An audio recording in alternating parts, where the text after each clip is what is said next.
Hello everyone, my name is Vikmar. I am going to do the translation of chapter 5. You might have observed various changes happening around us. तुमने शायद कई various changes को देखा होगा जो तुम्हारे आसपास होते हैं. Some of them are listed in table 5.1 और कुछ उसमें से table 5.1 में लिखे गए हैं. You may notice that something is changing in each case. तुम शायद नोटिस किए होगे कुछ चीज़ें कुछ केस में ही चेंज होते हैं. Take a moment to reflect on the change in each case. कुछ समय लो ईच केस में होने वाले बदलाव को रिफ्लेक्ट करो. Record your observation in table 5.1. अपने ऑब्जर्वेशन को टेबल 5.1 में रिकॉर्ड करो. You might have notice that the change could be in the size. तुम शायद नोटिस किए होगे कि जो चेंज हो रहा है वह साइज में हो रहा है. साइज, शेप, स्मेल और ऑब्जेक्ट या सब्सटेंस के दूसरे प्रॉपर्टी में हो रहा है. Can you think of some other changes that happen in your surrounding. क्या तुम सोच सकते हो कुछ और चेंजेस जो तुम्हारे चारों ओर हो रहे हैं. Make a list of those changes too. उन चेंजेस का एक लिस्ट बनाओ. We observe the change occurring around us with the help of our sense of sight, smell, touch, hearing and taste. हमने जो चारों तरफ होने वाले चेंज हमने ऑब्जर्व किया है, चारों तरफ होने वाले चेंजेस को हमारे साइट, स्मेल, टच, हियरिंग और टेस्ट के सेंस के मदद से. Take a few sheet of paper and fold them to create new object. कुछ शीट ऑफ पेपर को लो और उन्हें मोड़ो नए ऑब्जेक्ट को बनाने के लिए. Do you get the same paper back when you unfold this object. क्या तुमने सेम पेपर को पा लिए जब तुम उन ऑब्जेक्ट को अनफोल्ड किए. Take a balloon and inflate it. एक बैलून को लो और उसे इन्फिलेट करो. Now loosen your grip and let the air step out. और जो ग्रिप है उसे लूज कर दो कि हवा बाहर निकल सके.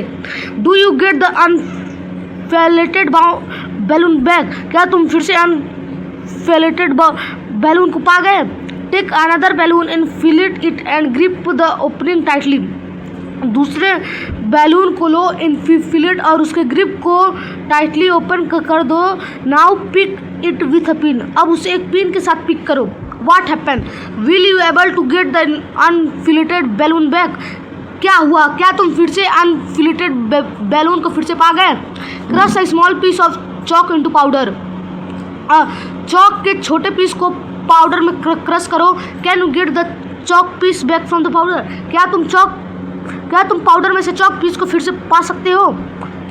Is there any similarity in the change listed in A, B and C. क्या यहाँ पर कोई समानता है उस चेंज के लिस्टेड में ए, बी, सी में. During all this changes material such as the paper, the rubber sheet of balloon and the chalk remain the same. In changes material के दौरान जैसे paper, sheet of rubber sheet, balloon और chalk powder जो बचे हुए हैं, throw there appearance में have change. उनके आकार या साइज से उसे बदल सकते हो. You may also recall from the grade 6 science text book curiosity that water can exist in different stage. तुम शायद रिकॉल कियोगे कक्षा 6 के साइंस टेक्स्ट बुक क्यूरियोसिटी से कि वाटर कई अलग अलग स्टेज में एग्जिट करते हैं. सॉलिड, लिक्विड एंड गैस, तरल, ठोस और gas. And can change from one state to another. क्या वह एक स्टेट से दूसरे स्टेट में चेंज हो सकता है. In all this case although we observe a change in the appearance. इन सब केस में हमने चेंज के अपीयरेंस में देखा है. No new object is form. नया ऑब्जेक्ट कोई नहीं बना. Such changes in which only physical property like shape, size and state of substance change are called physical change. In changes में हम सिर्फ फिजिकल प्रॉपर्टी को, जैसे आकार, साइज और सब्सटेंस के आकार का बदलाव, जो फिजिकल चेंज कहलाता है. Let us explore a different type of changes. चलो अब अलग अलग प्रकार के चेंजेस को एक्सप्लोर करते हैं. टेक 2 ग्लास टम्बलर और small transparent water. 2 glass tumbler या छोटे ट्रांसपेरेंट बॉटल को ले और उन्हें ए और बी मार्क करें। Fill 1/4 of the glass tumbler A with tap water and 1/4 of glass tumbler B with lime water. Tumbler A को ग्लास टम्बलर ए को 1/4 फिल कर दे टैप वाटर के साथ और ग्लास टम्बलर बी को fill कर दे 1/4 चूने पानी के साथ। Now flow air exhale into the glass tumbler. अब ग्लास टम्बलर के अंदर हवा को ब्लो करो 1 at time using separate straw. एक समय पर एक ही सेपरेट स्ट्रॉ के प्रयोग से और उन्हें ऑब्जर्व करो। Do you notice any changes? क्या तुमने किसी बदलाव को नोटिस किया? In glass tumbler A blowing air into water create bubbles only. जो ग्लास टम्बलर ए में है उसमें ब्लोइंग वाटर सिर्फ बबल्स को बनाएगा और there is no change in the appearance of water और अपीयरेंस ऑफ वाटर में कोई बदलाव नहीं होगा। In glass tumbler B blowing air into lime water create bubbles and turn the lime water milky और क्लाउडी। और जो ग्लास टम्बलर बी में है ब्लोइंग एयर लाइम वाटर में वह बबल्स क्रिएट करेगा और लाइम वाटर को मिल्की बना देगा। If we leave it for some time a white substance settle at the bottom of the glass tumbler. अगर हम उसे कुछ समय के लिए छोड़ दे तो ग्लास टम्बलर के बॉटल पर एक वाइट सब्सटेंस सेटल हो जाएगा, indicating something new has formed. जो तुम्हें कुछ नया फॉर्म इंडिकेट कर रहा है। Such changes in which one or more new substance or form are called chemical changes. कुछ चेंजेस जिसमें एक या ज़्यादा नए सब्सटेंस फॉर्म होते हैं वो केमिकल चेंजेस कहलाते हैं। New substance are form through a process called chemical reaction. नए सब्सटेंस एक प्रोसेस के द्वारा बनते हैं वह केमिकल रिएक्शन कहलाते हैं। In this case carbon dioxide from the air you breathe out react with lime water. इस केस में तुम कार्बन डाइऑक्साइड को एयर में एक्सेल कर दोगे रिएक्ट करके लाइम वाटर के साथ and form a new white colour substance that is in soluble in water. और तुम एक नया वाइट कलर सब्सटेंस बना दोगे जो वाटर में इन सॉल्युबल होगा। Therefore the liquid in bottle appear milky. जो लिक्विड बॉटल में है वह मिल्की बन जाएगा। Along with a small amount of water is also formed. और उसके साथ एक स्मॉल अमाउंट ऑफ वाटर के साथ भी बन जाएगा। This formation of new substance indicate a chemical change. यह न्यू सब्सटेंस का फॉर्मेशन केमिकल चेंज को इंडिकेट कर रहा है। The chemical reaction involved in this change can be represent in short form as chemical equation. इस chemical reaction में जो change involved है वह केमिकल इक्वेशन के शॉर्ट फॉर्म को दर्शा रहा है। Take a teaspoon of vinegar और lemon juice in test two way. चम्मच भर सिरका या नींबू जूस को टेस्ट ट्यूब में ले। Add a pinch of baking soda to it. उसमें एक पिंच बेकिंग सोडा को ऐड करें। What do you observe? तुमने क्या ऑब्जर्व किया? You would hear a freezing bubbling sound and see the gas bubbling forming. तुमने सुना होगा फ्रीजिंग बबलिंग साउंड और देखा होगा गैस बबलिंग होते हुए। Pass the gas thoroughly freshly prepared lime water kept in the another test tube as shown in figure 5.3a. Freshly prepared lime water को gas के द्वारा पास करें दूसरे टेस्ट ट्यूब में जो चित्र 5.3a में दिखा रहा है। What do you observe? तुमने क्या ऑब्जर्व किया? The lime water turn milky. What do you infer about the gas formed by mixing vinegar and baking soda? क्या जो लाइम वाटर है वो मिल्की में टर्न हो गया? तुम गैस के बारे में क्या इन्फर करते हो जो विनेगर और बेकिंग सोडा को मिक्सिंग करने से फॉर्म हो रहा है। This indicate the gas form in carbon dioxide. यह इंडिकेट कर रहा है कि जो गैस है वो कार्बन डाइऑक्साइड से बना है।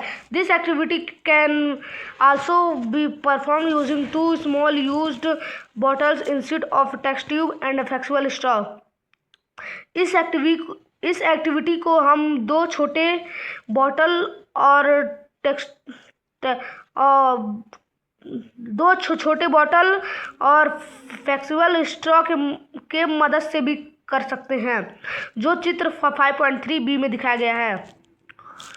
In the rusting of iron which you study in the chapter the world of metal and non metal.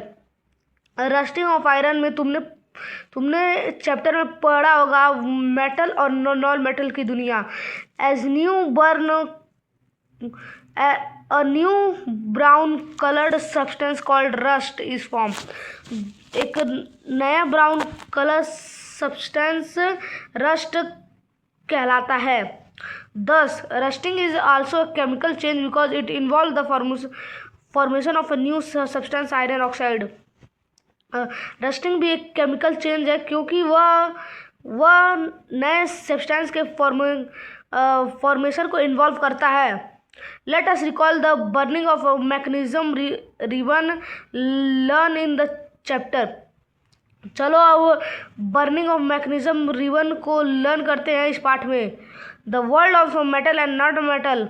Can you predict if this is physical और केमिकल चेंज। मेटल और non metal की दुनिया में क्या तुम भविष्यवाणी कर सकते हो क्या यह फिजिकल या केमिकल चेंज है। When the magnesium ribbon is burn new substance magnesium oxide is form. जब मैग्नीशियम रिबन बर्न होता है तो एक नया सब्सटेंस मैग्नीशियम ऑक्साइड बनता है। So the burning of magnesium ribbon also involve a chemical change. तो जो बर्निंग ऑफ मैग्नीशियम रिबन होता है वह भी केमिकल चेंज में इन्वॉल्व होगा।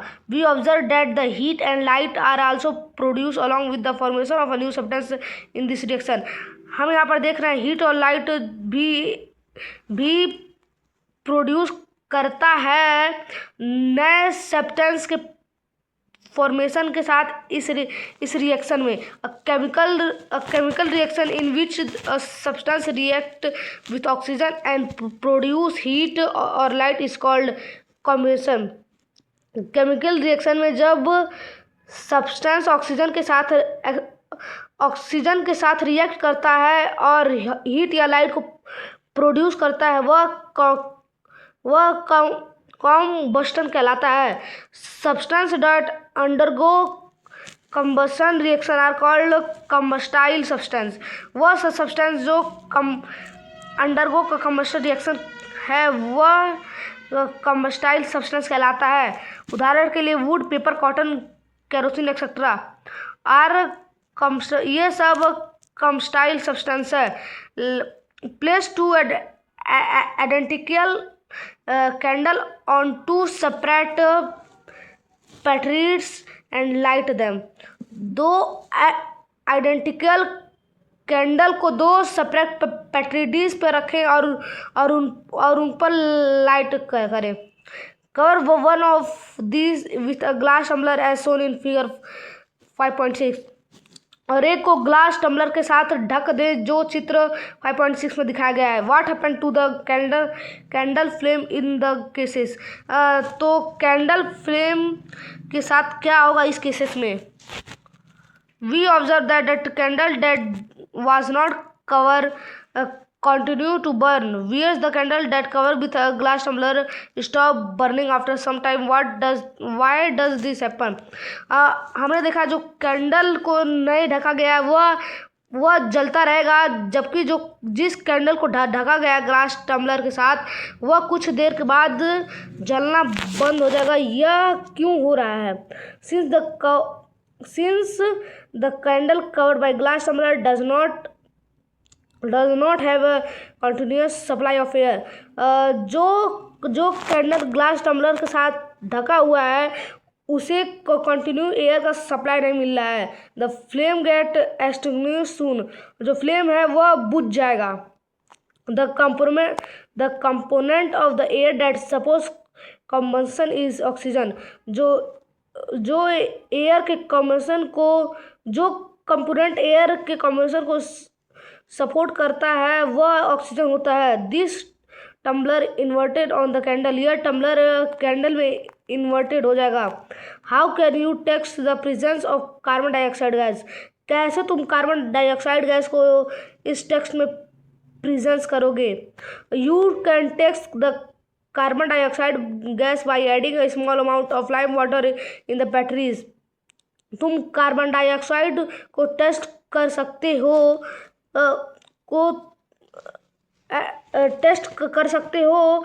थोड़े से अमाउंट में बैटरीज में थोड़े अमाउंट में लाइम वाटर को ऐड करने के द्वारा। You will notice that it turn milky, तुम नोटिस करोगे कि वह मिल्की में टर्न हो जाएगा। This carbon dioxide was formed by carbon from the wax and oxygen from the air, यह कार्बन डाइऑक्साइड कार्बन के वैक्स और ऑक्सीजन के एयर से बनता है। In other word oxygen is required for combustion, दूसरे शब्द में ऑक्सीजन जो होता है वह कॉम्बिनेशन के लिए जरूरी होता है।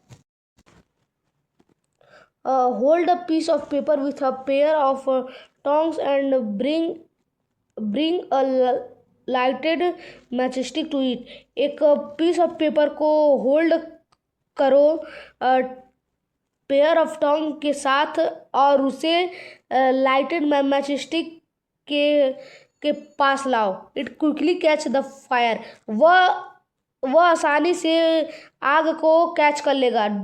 Do we say that we need a fire to start burning process, हम ये कह सकते हैं कि हम बर्निंग प्रोसेस को कि हमें फायर को शुरुआत करने की ज़रूरत है बर्निंग प्रोसेस में। Take another piece of paper using a magnifying glass, focus the sun rays to make the smallest and brightest spot on the paper as shown in figure 5.7.a. hold it there for some time. कागज के दूसरे piece को लें और उसे magnifying glass के साथ sun rays में फोकस करें कि वह स्मॉलेस्ट और ब्राइटनेस स्पॉट हो जाए पेपर पे जो तुम्हें चित्र 5.7 में दिखाया गया है, और उसे कुछ समय के लिए वहाँ पर होल्ड करें। तुमने क्या ऑब्जर्व किया? We observe that the paper start to emit smoke, हम ये देखें कि जो पेपर है वह इमिट स्मोक शुरू हो गया होगा। And then the catch fire, फिर वह फायर को कैच कर लेगा। Thus we find that a substance can burn even without fire, हम ये देख सकते हैं कि जो सब्सटेंस है वह बिना फायर के बर्न हो गया। How do we explain this change, कैसे हम इस चेंज को एक्सप्लेन कर सकते हैं? Focusing sun rays on the paper heat it, sun rays को पेपर के हीट पर फोकस करना। The temperature of the paper increase with time, जो टेम्परेचर है वह टाइम के साथ इंक्रीज होगा पेपर पे। After some time the paper become so hot that it start burning, कुछ देर के बाद जो पेपर वह बहुत गर्म हो जाएगा, फिर वह जलना शुरू हो जाएगा। The minimum temperature that at which the substance catch fire is called ignition temperature, जिस मिनिमम टेम्परेचर पे सब्सटेंस फायर को कैच कर लेता है वह इग्निशन टेम्परेचर कहलाता है। Since the temperature of the light matchstick was already higher than the ignition temperature of the paper, जो लाइटेड मैच स्टिक का तापमान होता है वह पहले से ही पेपर के इग्निशन टेम्परेचर से ज़्यादा होता है। It caught fire almost immediately, वह जल्दी से फायर को कॉच कर लेगा। Look at the figure 5.9. Analyze what students are discussing about the burning candle. Figure 5.9 को देखो कि स्टूडेंट किस बर्निंग कैंडल के बारे में डिस्कस कर रहे हैं। The wax of the candle melt is carried up the wick. जो कैंडल का वैक्स पिघल रहा है वह विक पर कैरी हो रहा है and evaporate due to the heat of the flame. और वह फ्लेम के द्वारा एवोपरेट और वह हीट ऑफ फ्लेम के द्वारा एवोपरेट हो रहा है। The vapour of wax burn to produce a flame. जो वेपर वैक्स होता है वह फ्लेम के लिए बर्न को प्रोड्यूस करता है। The melting of wax its solidification and the evaporation as physical change. जो मेल्टिंग ऑफ वैक्स होता है वह सॉलिडिफिकेशन होता है और जो एवोपरेशन होता है वो फिजिकल चेंज होता है। The burning of vapour on the other hand is a chemical change. Burning of vapour को दूसरे हैंड पर वह केमिकल चेंज है। This show that the burning of candle involve both physical and chemical change. यह दिखाता है कि burning of candle physical और केमिकल चेंज दोनों को इन्वॉल्व करता है। Think again about all the changes that we have discussed or talked about so far. याद करो सारे चेंजेस को जिसको हम डिस्कस या बात किए हैं। In which of this we can we get back object और substance in the form we start with. किस ऑब्जेक्ट और सब्सटेंस को हम जब शुरुआत करेंगे तो हम फिर से उसको वापस पा जाएंगे। अपने ऑब्जर्वेशन को टेबल 5.2 में रिकॉर्ड करो। रिटर्निंग द ओरिजिनल ऑब्जेक्ट और substance with which we start so that the change we brought can be reversed. Original object या सब्सटेंस पर रिटर्न आना जिससे हम शुरुआत किए हैं वह चेंजेस को दिखाता है, तो उसको रिवर्स करना पड़ेगा। For example when ice melt it can be frozen into ice. उदाहरण के लिए जब आइस पिघल जाता है तो उसे हम फिर से आइस में फ्रोजन कर देते हैं, रीफ्रोजन कर देते हैं। Similarly when water evaporate it can be condensed back into liquid water। समानता जब वाटर एवोपरेट होता है तो वह फिर से लिक्विड वाटर में आ जाता है। However, some changes cannot be reversed since we cannot get the original object or substance back after the change। कैसे भी कुछ चेंजेस जिसे हम रिवर्स नहीं कर सकते, नहीं पा सकते हैं ओरिजिनल ऑब्जेक्ट या सब्सटेंस को चेंजेस के बाद। For example chopped vegetable can not return to their original size and shape. उदाहरण के लिए जो चॉप्ड वेजिटेबल होता है उसे हम फिर से ओरिजिनल साइज और शेप में नहीं पा सकते हैं। And making popcorn can not go back to its original form. और जो पॉपकॉर्न को बनाने के बाद हम उसको ओरिजिनल फॉर्म में नहीं ला सकते हैं। The changes around us could be grouped into those that can be reversed and those that cannot be reversed। तो हम उस चेंजेस को ग्रुप करेंगे जो रिवर्स हो जा रहा है और जो नहीं रिवर्स हो पा रहा है। Many useful changes in our daily life, for example the changing of milk into curd, repairing of fruit, cutting of fruit and cooking of food, all these are disable changes। Can you think of some other disable changes happening around you? कुछ useful बदलाव जो हमारे daily life में होते हैं। उदाहरण के लिए मिल्क को दही में बदल जाना और repairing of food, cutting of food और कुकिंग ऑफ फूड, यह सब डिसेबल चेंज है। क्या तुम बता सकते हो दूसरे डिसेबल चेंज को जो तुम्हारे आसपास हो रहे हैं? On other hand some changes may be undesirable such as the rusting of iron or decay of the food during its storage। दूसरे हैंड पे कुछ अनडिजायरेबल बदलाव जैसे कि रस्टिंग ऑफ आयरन या डीके ऑफ फूड स्टोरेज के storage के during a change that is unreasonable in some situation may be desirable in other situation। जो जिस बदलाव में अनरिजनेबल जो बदलाव अनरिजनेबल में कुछ सिचुएशन में डिसेबल होता है, कुछ सिचुएशन में डिसेबल हो सकता है। For example decomposition of food can be very useful in conversion of food waste into compost. उदाहरण के लिए जो डिकम्पोजिशन ऑफ फूड होता है वह बहुत ही यूजफुल होता है फूड वेस्ट को कंपोस्ट करने के कन्वर्टिंग में। Some changes occurring over the year due to human activities can have a long term environmental impact। For example, the increased composition of fuel in car, trains, aeroplanes etc. is increasing the amount of carbon dioxide in the atmosphere। कुछ बदलाव जो साल में human की activity से होता है long term environment impact. उदाहरण के लिए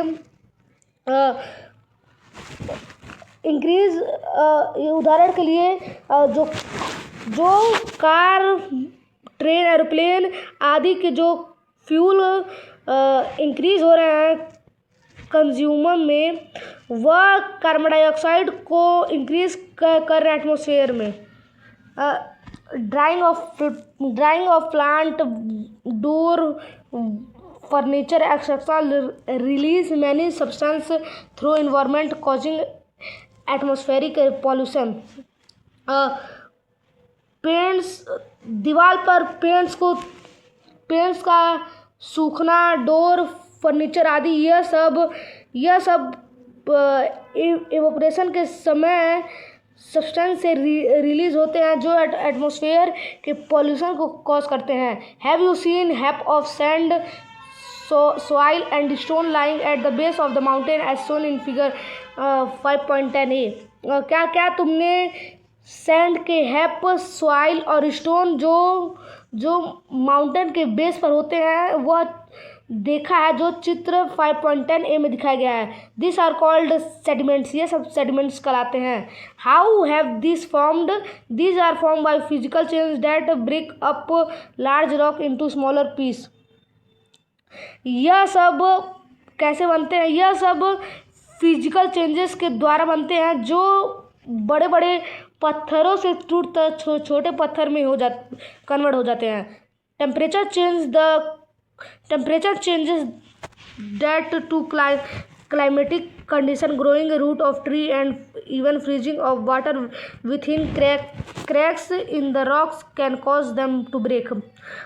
तापमान जो क्लाइमेटिक कंडीशन को बदलता है, ट्री के ग्रोइंग रूट और यहाँ तक जो पानी फ्रीज होता है रॉक के क्रैकन्स के अंदर, वह उन्हें ब्रेक करता है।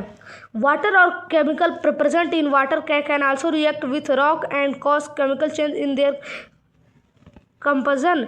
वाटर या केमिकल्स जो वाटर में प्रेजेंट होते हैं, क्या वह सब रॉक के साथ रिएक्ट कर सकते हैं और केमिकल चेंजेस को उनके कंपोजिशन में कॉज कर सकते हैं। An example of such a chemical change is shown in figure 5.10b। एक उदाहरण जो केमिकल चेंज का जो फिगर 5.10b में दिखाया गया है। Here an original black coloured rock called basalt. यहाँ पर एक ओरिजिनल ब्लैक कलर रॉक है जो बेसाल्ट कहलाता है। Which contain iron has chemically change to produce a red colour layer. जो आयरन को कंटेन करता है, जो केमिकली एक रेड कलर लेयर के बदलाव को प्रोड्यूस करता है। The red colour is a result of iron oxide produce when the rock surface was exposed from a long time to water or air containing water vapor। यह लाल colour का result iron oxide से produce होता है जब rock का surface long समय से पानी या हवा के कांटेक्ट में वाटर वेपर होकर एक्सपोर्ट हो जाता है। This physical and chemical change in rock are capitally called weathering, eventually lead to the formation of soil. यह फिजिकल और केमिकल बदलाव जो रॉक के कैविटी में होता है वह वेदरिंग कहलाता है, जबकि यह फॉर्मेशन ऑफ सॉइल के इवेंचुअली लीड में है।